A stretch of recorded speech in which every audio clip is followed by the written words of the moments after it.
আমাদের বেলাকাপাতে চড়ক মেলা প্রত্যেকবারই হয়, আর আমি সেটাকে কোনোবারই মিস করি না। তাই আমি এবারেও চলে এসেছি দেখতে। ব্যাপারটা একটু ভয়ের হলেও দেখতে কিন্তু বেশ ভালোই লাগে। আমার মতো কারা কারা তোমরা বেলাকাপা থেকে চড়ক মেলা ঘুরতে এসেছো এবং দেখেছো অবশ্যই কমেন্টে জানাও।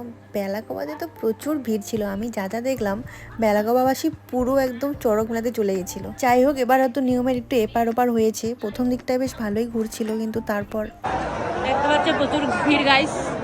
গাইস একদম ছিঁড়ে পড়ে গেছে।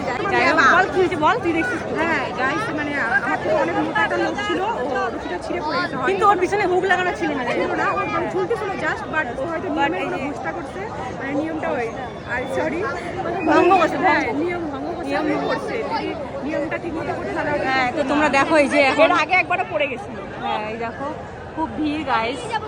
লোকটার অবস্থা মানে সারা লোকটার অবস্থা দেখি আবার কি হয় এখন।